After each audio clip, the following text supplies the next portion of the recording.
Silicon Valley Bank closes. News coming up.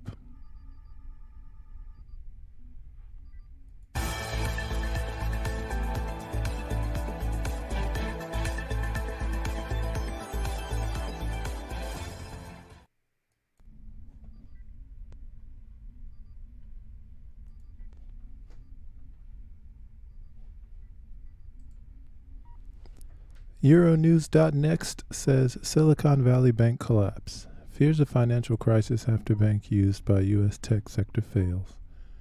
U.S. regulators rushed to seize the assets of Silicon Valley Bank on Friday after a run on the bank, the largest failure of a financial institution since the height of the financial crisis more than a decade ago.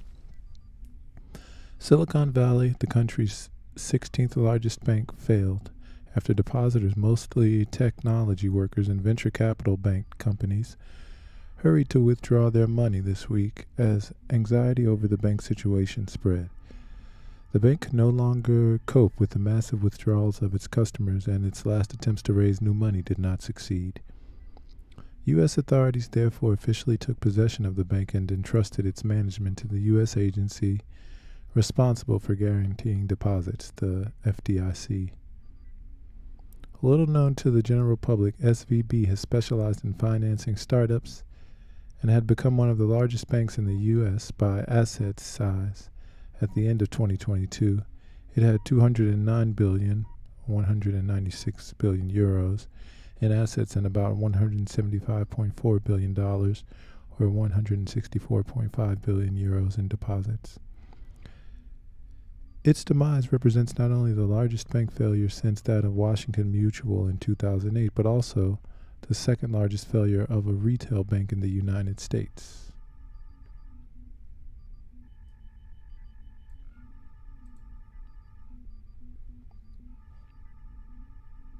U.S. Treasury Secretary Janet Yellen called several financial sector regulators together on Friday to discuss the situation, reminding them that she had full confidence in their ability to take appropriate action and that the banking sector remained resilient. Outside the bank's Santa Clara headquarters in California on Friday, a few nervous customers wondered how they could access their funds, some trying to guess what was going on through the closed glass doors.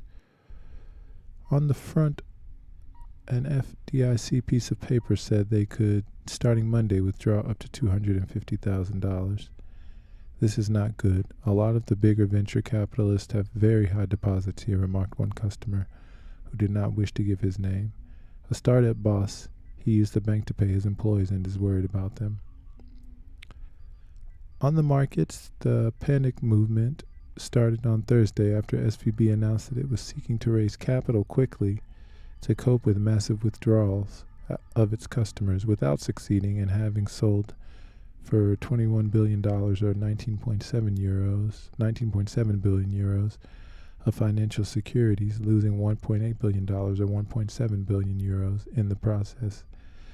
The announcement surprised investors and rekindled fears about the soundness of the entire banking sector, especially with the rapid rise in interest rates, which is lowering the value of bonds in their portfolios and increasing the cost of credit.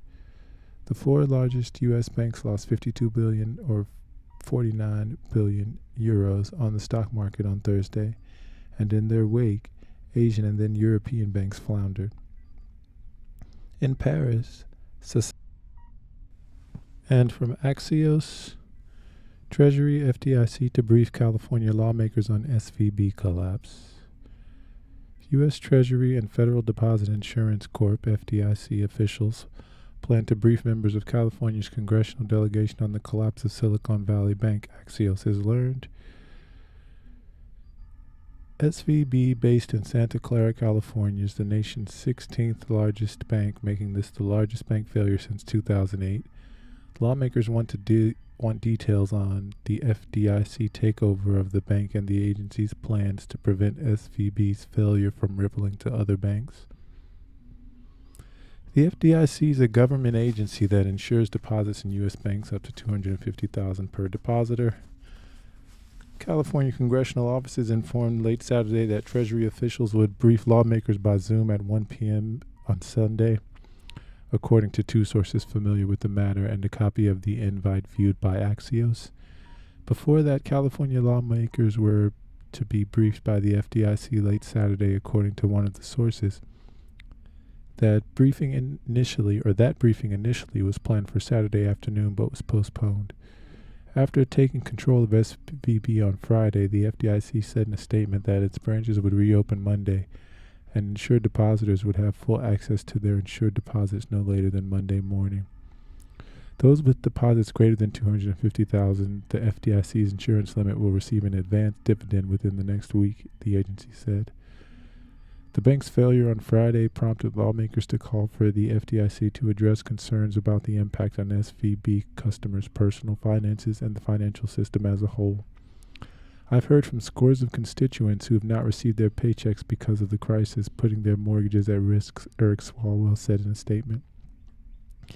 If regulators don't act quickly, Alex Padilla tweeted, he's a Democratic California House of Representatives. If they don't act quickly, the Silicon Valley Bank collapse will have widespread ramifications for smaller businesses, startups, and nonprofits trying to make payroll, as well as on our broader economy.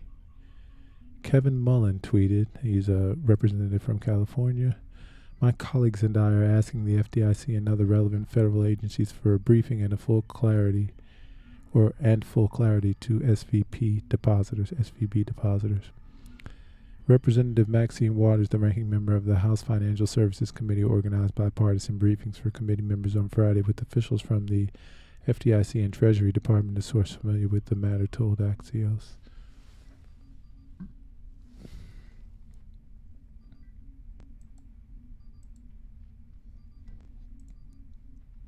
And from livemint.com, SVB fallout, U.S. discusses fund to backstop deposits if more banks fail.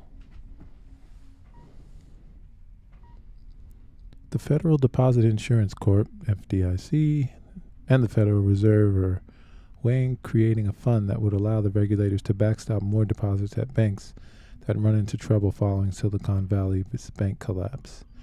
Regulators discussed the new special vehicle in conversations with banking executives, according to people familiar with the matter. The hope is that setting up such a vehicle would reassure depositors and help contain any panic, said the people. They asked not to be identified because the talks weren't public. A representative of the Federal Reserve declined to comment. Representatives at the FDIC didn't immediately respond to a request for comment. The vehicle is a part of the agency's contingency planning as panic spreads about the health of banks focused on the venture capital and startup communities. SVB became the biggest U.S. lender to fail in more than a decade on Friday after a tumultuous week that saw an unsuccessful attempt to raise capital and a cash exodus from the startups that fueled its rise. California state watchdogs took possession of the bank, which was valued at more than $40 billion as recently as last year. And from thecradle.co, Israeli startups tumble in wake of Silicon Valley bank collapse. The SVB collapse is considered the second largest bank collapse in U.S. history and particularly affects startup companies in California and Israel. Silicon Valley Bank collapsed on the morning of 10 February after a rapid series of events caused a bank run and a capital crisis. SVB's failure is the second largest financial institution in U.S. history. Though not well known to the broader U.S. public, SVB is one of the oldest and largest banks active in the high-tech industry. It's considered one of the most prominent financiers of Israel and U.S. startups, and has dozens of employees in Israel, meaning the bank's failure could have major ramifications for Israel's high-tech industry. U.S. regulators closed the bank Friday and put it under the control of the U.S. FDIC, which insures bank depositors against losses of up to $250,000.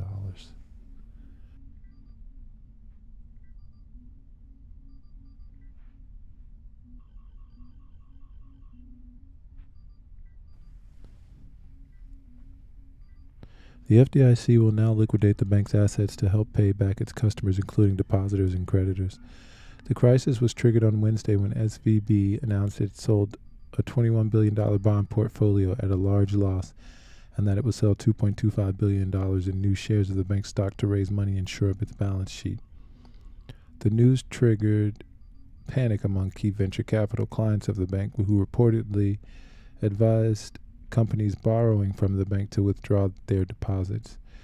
In response, SVB shares plummeted by more than 60% on Thursday during the regular market trading session and lost another 20% in after-hours trading. By Friday morning, the collapsing stock price had made it impossible to raise new capital by selling stock, and although the bank tried to look for other solutions, including a sell to another bank, regulators intervened and closed the bank down. According to Reuters, the sudden failure of SVB was caused by a broader set of events triggered by the U.S. Federal Reserve's swift increase in interest rates over the past 2 years in an attempt to tame inflation.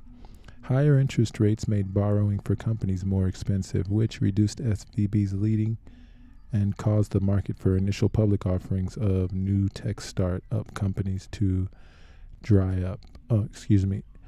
Higher interest rates made borrowing for companies more expensive, which reduced SVB's lending and caused the market for initial public offerings of new tech startup companies to dry up. As SVB's profitability declined, the bank's clients started pulling money out. To fund the redemptions, SVB sold its $21 billion bond portfolio, consisting mostly of U.S. Treasuries purchased in recent years, on Wednesday, which led to a $1.8 billion loss.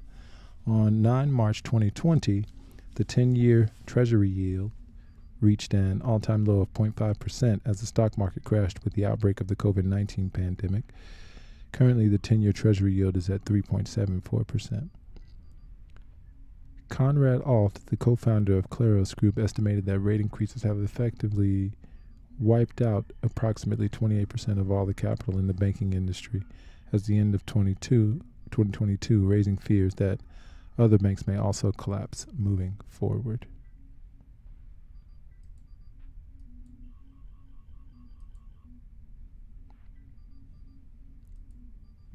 Here's a clip from Iran's Press TV on the matter.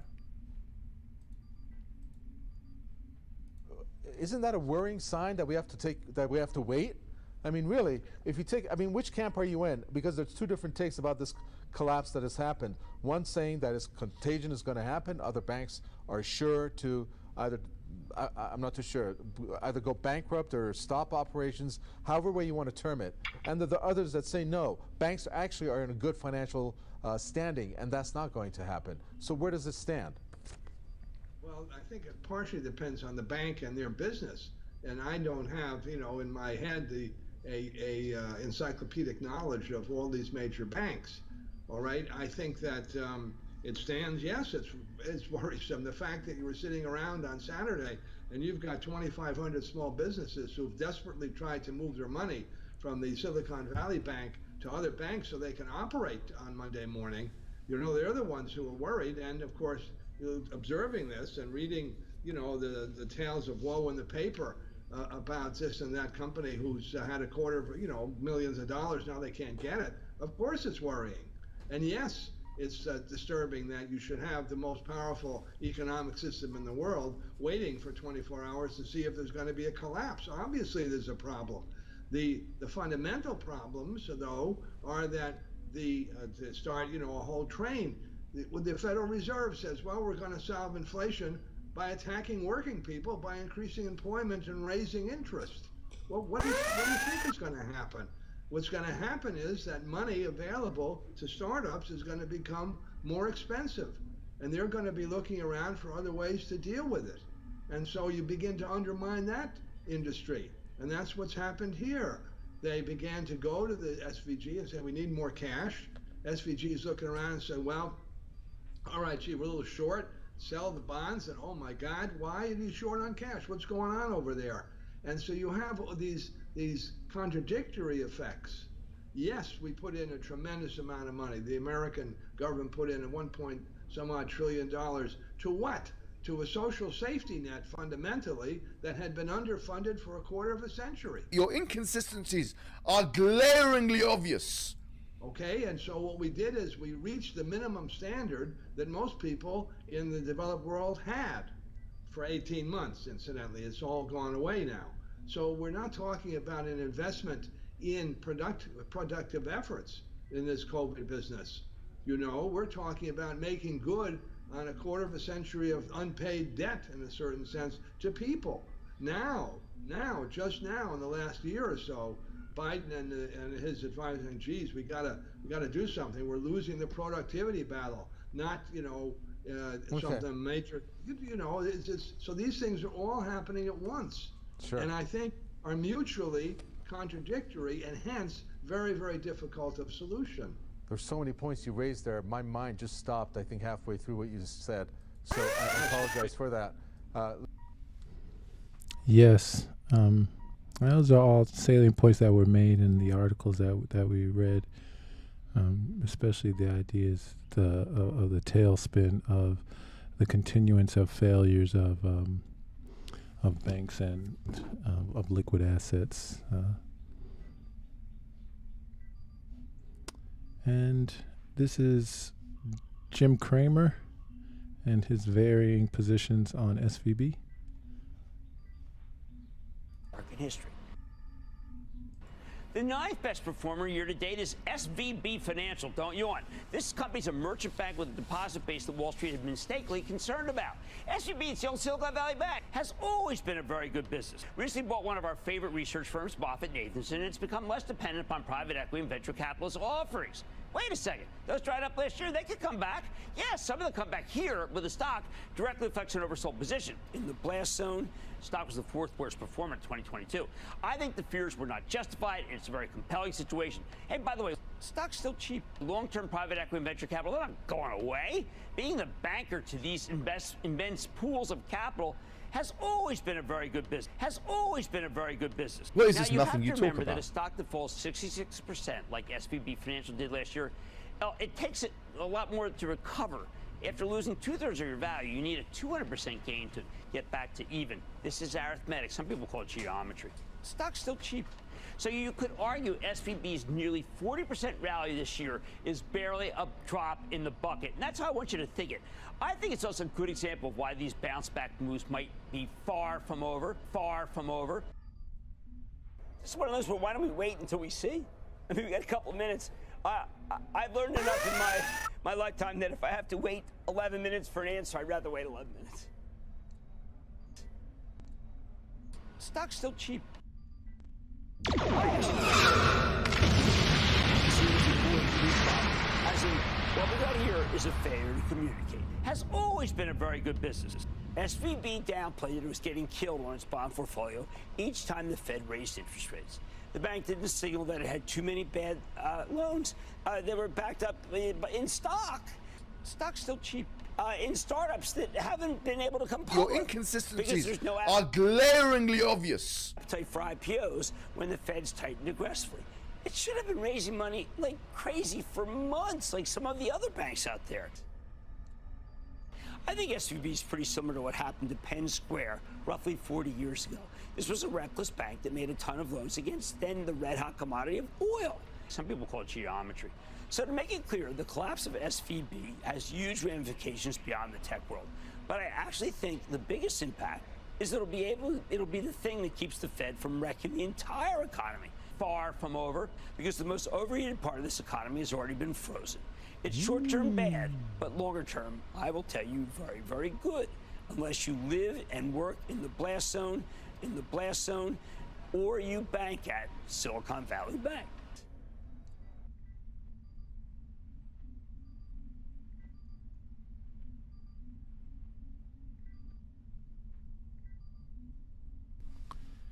And here is Scott Adams on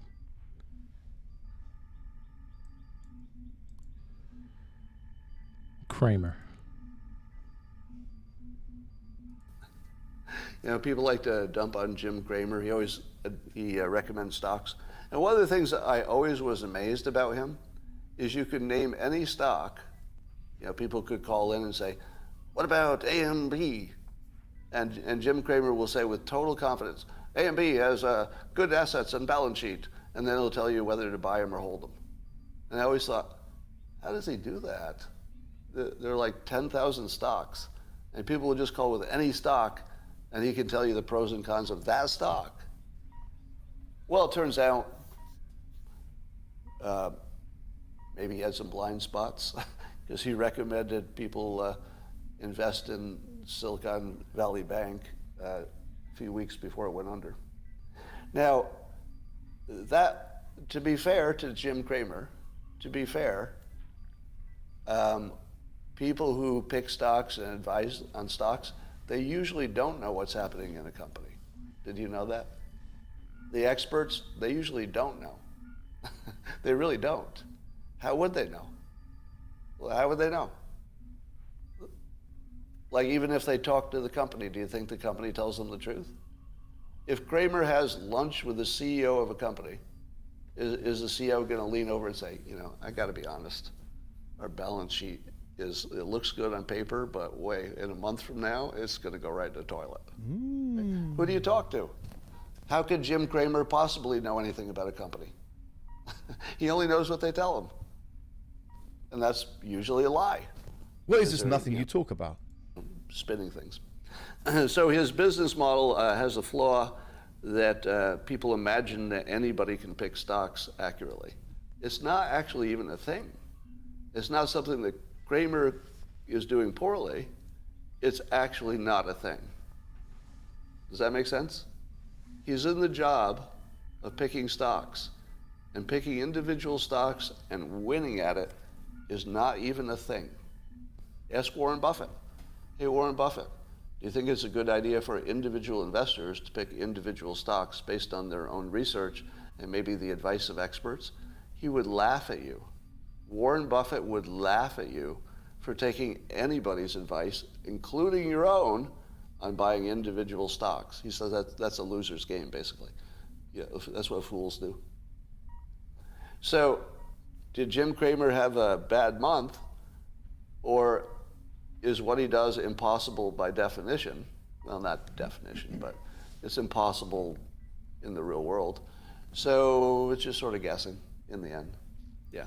So I'm not sure he had a bad month. I think he was doing something that isn't even possible, and we should not be surprised he didn't succeed this one time. Yeah, I'm sure he's got lots of others wrong, but of course. Somebody asked Elon Musk on Twitter about buying the failed bank and making it a digital bank. Now, that's too big of a question for me to know whether that's a good or bad idea. Digital sounds crypto sounds risky, so my bias is I don't see how that's going to work. But Elon Musk replies, "I'm open to the idea." Now, I don't think it was a joke. I think he was actually open to the idea. So that would be interesting. Imagine if you could buy, let's say, the intellectual property of Silicon Valley Bank, the name and the corporation structure, but not the debts, or not the assets or something. I don't know. I think you could do that. Could you? I don't know. And Sticks and Hammer on Especially at this given time, we might be on the verge of a major economic collapse. People have got to go hunt for their food.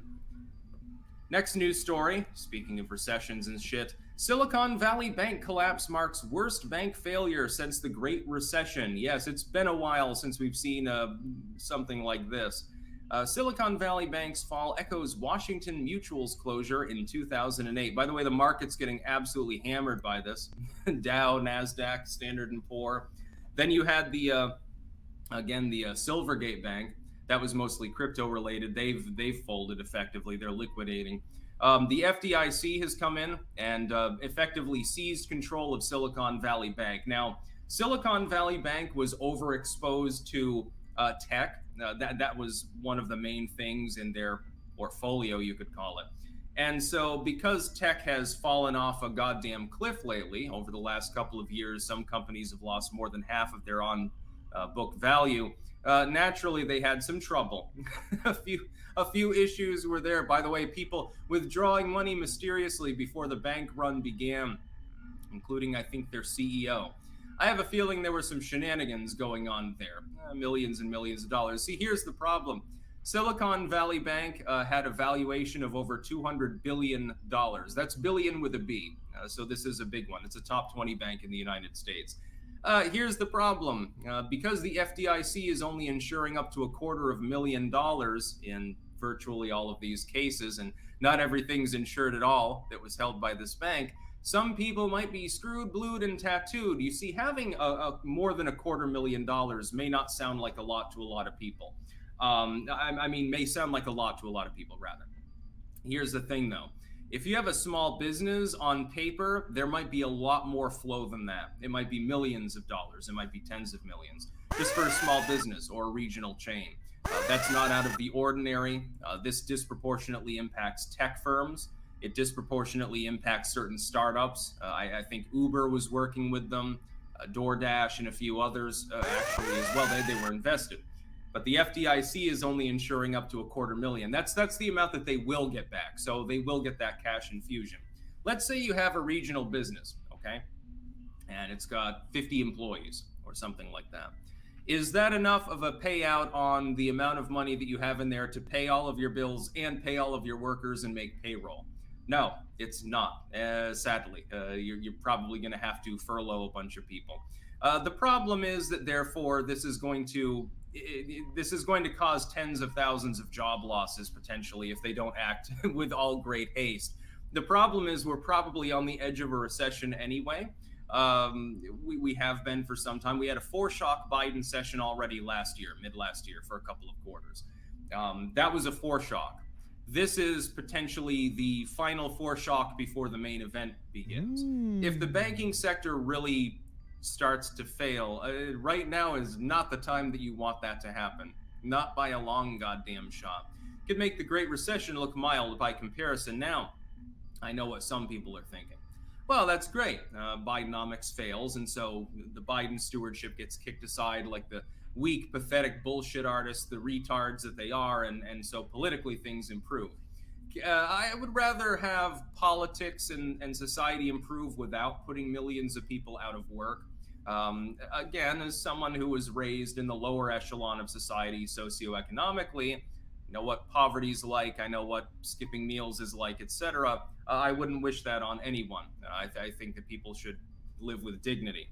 Other than a few of them, some people deserve to suffer a little bit, but we won't talk about that right now. This could be a big problem. Because while they're saying, don't worry, contagion won't happen because we've got regulations in place that were passed in 2008, do I really believe them?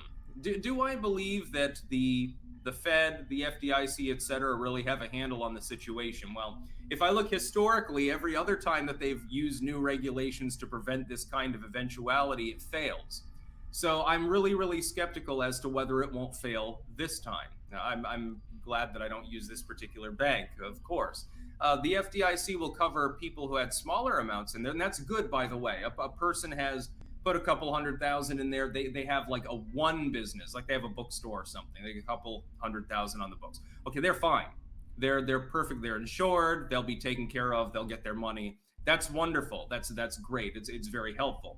What about the larger businesses? See, the problem is they have more employees. We're talking about potentially hundreds of thousands of people that could end up not being able to go to work because there's no money to pay them, at least temporarily. That's going to hurt the unemployment rate. I think that'll be a little bit of a problem.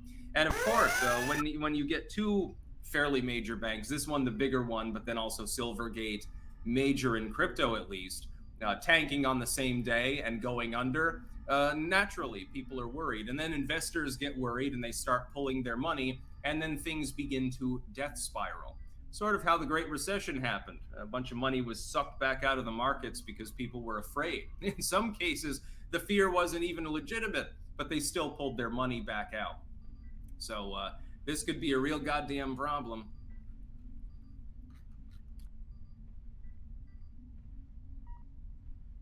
And remember, your engagement through a like, share, subscribe will accelerate us at warp speed towards the continuation of our mission to truthfully go where no news will have been going before. It is obvious to the most simple-minded that Loki is of an inferior breed. The obvious visual evidence, Commissioner, is that he is of the same breed as yourself. Are you blind, Commander Spock? Oh, look at me. I thought you scientists were supposed to keep an open mind. There's a difference between keeping an open mind and believing something because you want it to be true. Your friend Spock is a logical man. I find your arguments strewn with gaping defects in logic. Most illogical reaction. The whole notion of logic. Superior weapons, they should have fled. You mean they should have respected us? Of course. Mr. Spock, respect is a rational process. Did it ever occur to you they might react emotionally? With anger? Doctor, I'm not responsible for their unpredictability. You do not think like the others. There are no colors to your patterns of logic. There's only black and white. Logical, unemotional, completely pragmatic. And we poor, irrational humans whip them in a fair fight.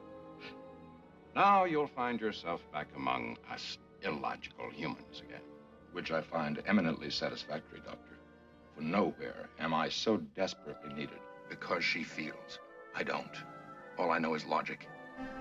Will you try to understand how we feel about our life here? About each other? Emotions are alien to me. I'm a scientist. You're gonna leave here without them? Run off on some wild goose chase halfway across the galaxy just because you found a discrepancy in a hydrogen cloud? Doctor, I'm chasing the captain, Lieutenant Uhura, and Ensign Chekhov, not some wild aquatic fowl. Mr. Spock, you have a remarkably logical and analytical mind. Thank you. I prefer the concrete. The whole notion of logic. Approvable. You'd make a splendid computer, Mr. Spock. Yahoo!